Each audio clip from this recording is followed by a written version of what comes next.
María Belén hoy está acompañándonos en los estudios. ¿Cómo estás, María Belén? Bien, Jorge, bienvenida. Muy bien, muchas gracias. Es diferente, ¿no? Esto no es una pantalla negra. Distinta, no es pantalla negra. Acá te veo en vivo y en directo, así que...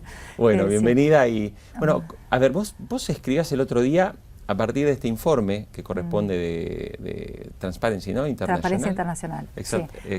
Transparencia Internacional es una ONG que todos los años saca un índice de percepción de corrupción. Claro. Yo tomé el del año pasado porque todavía no sacó el actualizado de, claro, digamos, 2000, digamos, este es el último que hay. Pero no varían, digamos, demasiado, pues te imaginas que un país no va a estar en el puesto 140 y después pasar al puesto 40 o 20. Exacto. O sea que más o menos se van manteniendo con determinadas variaciones. Pero lo interesante de esto es que una cosa es ver la tabla de ranking y otra cosa es ver el mapa que salió publicado, donde prácticamente te diría que 2/3 partes del mundo figuran como totalmente corruptos o corruptos. Claro. Entonces ahí decís, bueno, ¿qué es lo que está pasando? Evidentemente, como puse, es la pandemia de nuestros tiempos. Y bueno, por otro lado, digamos, en estado de inseguridad, trae inseguridad, trae crisis económica, porque tampoco, digamos, esos gobiernos corruptos no se dedican a hacer avanzar el país, a invertir en infraestructura, se dedican a llevarse lo que pueden. Entonces, si bien los países son mucho más ricos, y tomé el caso de Nigeria, que pasó a superar en Producto Bruto recientemente, digamos, este último mes, a Sudáfrica, sin embargo, Nigeria figura en la tabla como país corrupto 144.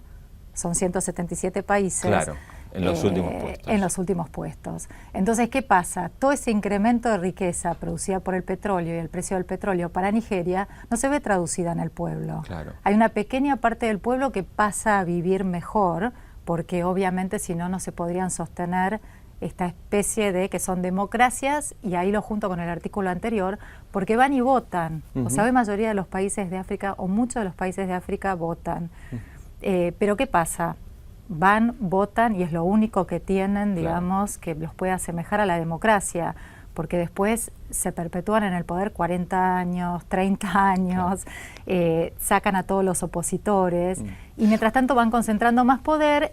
Un Estado grande, a ver, no es el tema, porque siempre hay como pareciera que existe una dicotomía: el Estado tiene que ser grande porque tiene que proveer al pobre y darles cosas que no. No, un Estado grande se vuelve corrupto. O sea, el Estado tiene que proveer de trabajo a todo el mundo y de fuentes de trabajo, de infraestructura para que el país crezca, pero no tiene que, digamos, proveer, o sea, el Estado absolutamente benefactor, ese benefactor tiene un costo, que es, digamos, en parte la corrupción, y la otra parte que no se vuelca las riquezas a la sociedad como deberían. María Belén, y cuando hiciste este trabajo y este análisis, bueno, ¿vos te acordás cómo estábamos Argentina? Sí, estamos en el puesto 106. 177 países. Claro. Y te digo que recorres toda Latinoamérica y Chile y Uruguay están en puestos, están 20 y 22. De hecho, Chile está atrás de Estados Unidos, o Uruguay está atrás de Estados Unidos, y después Chile, uno de los dos están muy cerquita uno del otro. Y Estados Unidos está en el puesto 19. Claro. O Ahora, sea, cuando uno mira la mejor parte, esto, el ranking, si mal no recuerdo, mide hasta 100 puntos, y obviamente no existe ningún país donde la corrupción sea cero, o sea, es inevitable, porque que esa es otra cosa llamativa. Y por otro lado, digamos, hay varios análisis que puedes sacar de esto. Primero, ver cuáles son los países que están con conflictos internos, con violencia, con guerras. Venezuela, Ucrania, Libia, Egipto. Y, digamos, si vos te fijas, Rusia, que está avanzando, son todos países que están por arriba del número 100. Claro. Absolutamente en el índice, o sea, son países corruptos. Claro.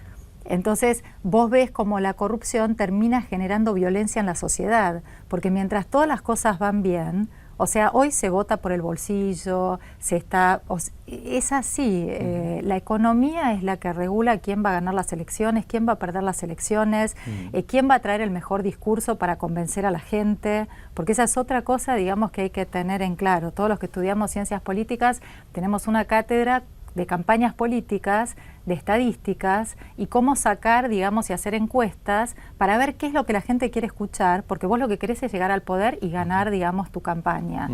Entonces, si tu discurso, y vayámonos a la época de Menem, el discurso de Menem no tuvo nada que ver con lo que hizo después. Correcto. Si él hubiese dicho lo que iba a hacer, no ganaba nunca. Claro.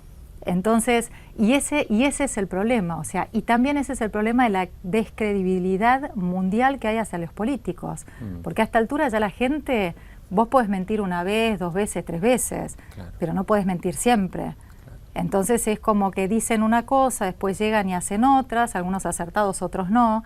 Entonces lo que, digamos, en mi artículo yo pedí a la gente es, vean lo que los políticos hacen, no lo que los políticos dicen. Sí, sí, sí. Y acá en Argentina básicamente es muy fácil porque todos los que están hoy en política, todos están desde hace años en política. Exacto. Entonces con meterte en internet, que es una, digamos, muy buena herramienta y un gran archivo, y ver, digamos, el bagaje de cada uno y sus aciertos y sus errores, entonces votar con conciencia. Claro. O sea, la elección no es la cara de me gusta más. Viste que había una época, me acuerdo que Casella se hacía los dientes, sí, la UCR, y que tenían, o sea, cuanto más lindo, o sea, basta que seas lindo, entonces mejor, te va a ir mejor en las votaciones.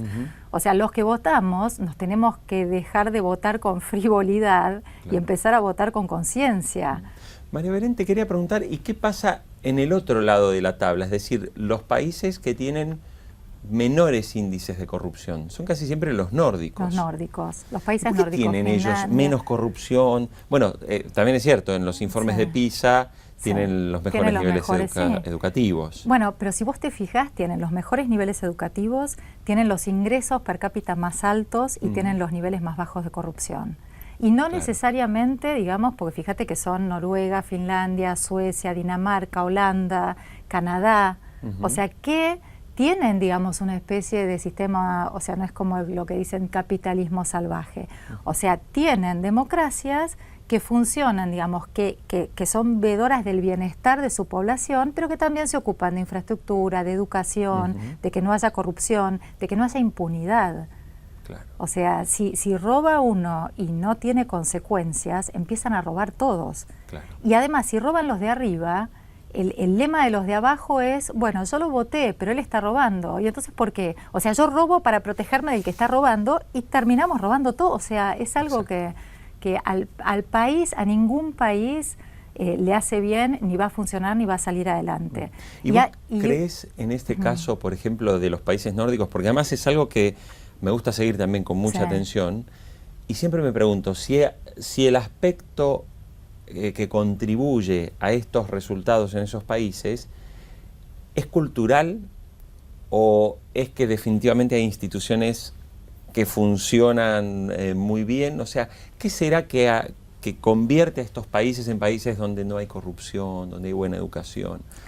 Es cultural y es un tema de educación, Jorge, por eso la educación es primordial y, digamos, es más importante que sientes bases de instituciones transparentes, de no corrupción y después viene el voto de la gente, pero no a la inversa. O sea, en países corruptos vos le das el voto a la gente y, digamos, es una primera herramienta y está bueno, pero con eso solo no haces nada.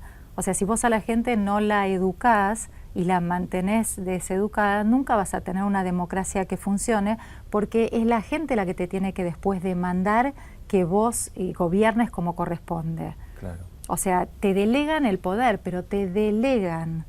Te está delegando, el pueblo te está delegando el poder, no te lo está dando por completo. Entonces esa es nuestra función, digamos, a través de todos los derechos, de poder ejercer derechos cívicos y de no dejar que nos saquen los derechos cívicos. O estamos en democracia o estamos en una dictadura. Pero digamos, eso de estar en una democracia, pero no tener libre prensa, no poder manifestarte en contra de algo que no te guste y que te repriman, que los opositores vayan a la cárcel, está bien, es un asunto interno de cada país, pero no colabora hoy en un mundo globalizado con el resto del mundo. Claro.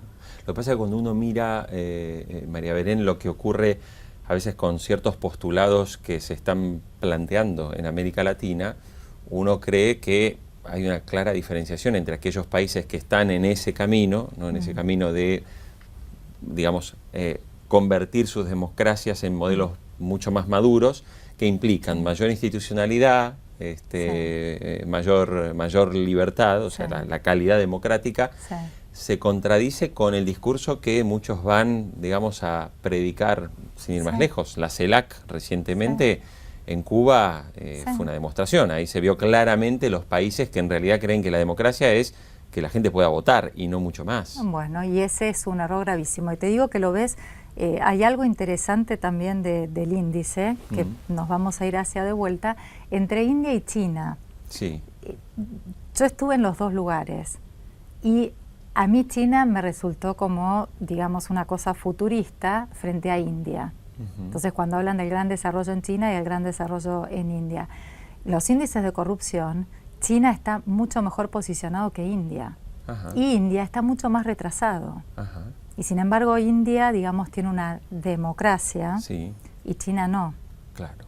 Y ese es hoy un problema, Jorge. ¿Por qué? Porque los países dicen, bueno, pero a ver, ¿qué pasa con la democracia? Con la democracia, mirá la crisis que sucedió en el 2008. Mirá. Y ahí vino el origen de que la democracia empezara como a desvalorizarse y que entonces empezaran a copiar, que es un poco lo que quiere, el modelo que Putin quiere, es el de China.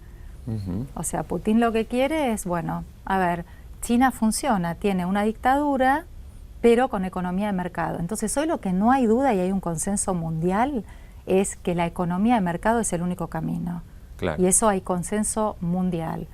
Rusia, todos los países detrás de la cortina de hierro, que eran comunistas, se volcaron y empezaron a crecer. Los que más se abrieron, Estonia, Latvia, Lituania, Polonia, República Checa, les está yendo muy bien.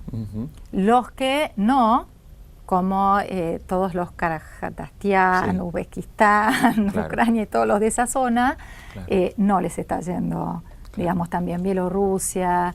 Entonces, digamos, hay que empezar como a reforzar la democracia en contrapartida a China. O sea, es que hay una encuesta muy interesante que hizo Pew, que es una, digamos, encuestadora americana, que el 85% de la población china está a favor de su gobierno, está contento con el gobierno. Sí.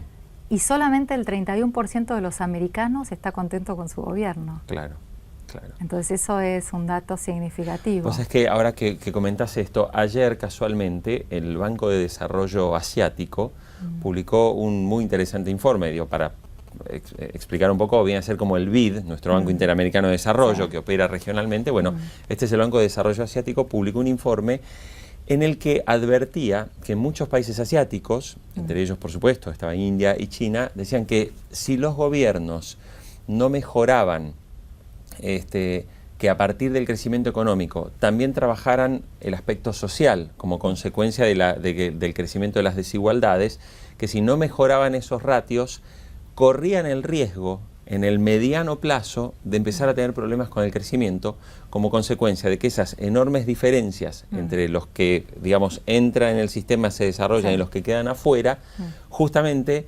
son verdaderos focos de corrupción y de clientelismo para luego los políticos, o sea, que al final tiene relación esto, que si no trabajan de manera más transparente la forma de la distribución del ingreso, que es básicamente crear sistemas impositivos que vayan evolucionando con el crecimiento de esos países. Lo que plantea el Banco de Desarrollo Asiático dice, bueno, hay países que tienen una carga impositiva muy baja.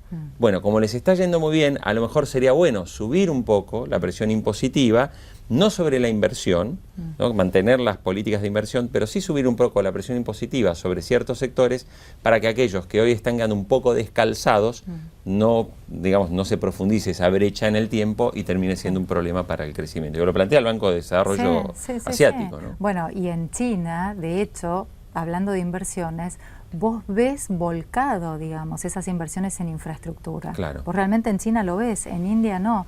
Entonces, y no vamos a sacarle, digamos, porque, a ver, el gobierno chino también es corrupto y de hecho en otra encuesta los políticos chinos tienen 2 veces más billones que los políticos americanos. O sea, si vos juntás las riquezas de los políticos americanos y juntás las de los chinos, pero los señores tienen la viveza, digamos, de que roban y hacen. Roban pero hacen. Claro, roban pero hacen, o sea, no está bien, pero si tengo que elegir de todos los males, me quedo con eso. Claro. Porque vos ves autopistas, o sea, es impresionante. Realmente China, los subtes, los trenes, vamos a ver, estamos hablando de lugares, de ciudades, Beijing, Shanghai, Guangxing, Guilin, pero si te vas al interior, obviamente, pero están tratando de integrar, digamos, todo ese interior y bueno, siguen evolucionando. Vamos a ver qué pasa, porque también es un gran riesgo. China venía creciendo al 11% y hoy está creciendo al 7%. Exactamente. Y tiene una deuda importantísima interna en los bancos que también vamos a ver a largo plazo qué es lo que pasa con eso. Pues así como, digamos, Estados Unidos tuvo su crisis del 2008 y explotó todo y se vino un poco, digamos, las bases de la democracia, economía de mercado mundialmente. Es como que se produjo una especie de sismo.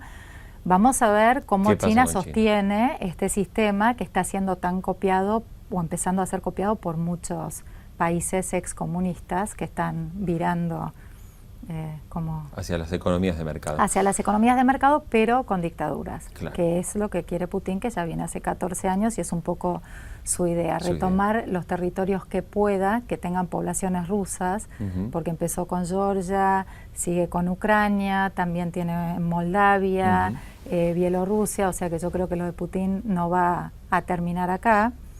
Todo lo que él pueda recuperar, incluso me comentaban gente, digamos, ucraniana y de Crimea, que la metodología que tiene es repartirles pasaportes rusos cuando, digamos, sabe que en determinadas ciudades hay gran población rusa, para que entonces después, digamos, le sea más fácil el tema de referéndums. Exactamente. Así que... María Belén Yapur, muchísimas gracias como siempre. Bueno, muchísimas gracias. Nos vemos la próxima. Gracias. Nosotros hacemos una pequeña pausa, enseguida estamos de vuelta.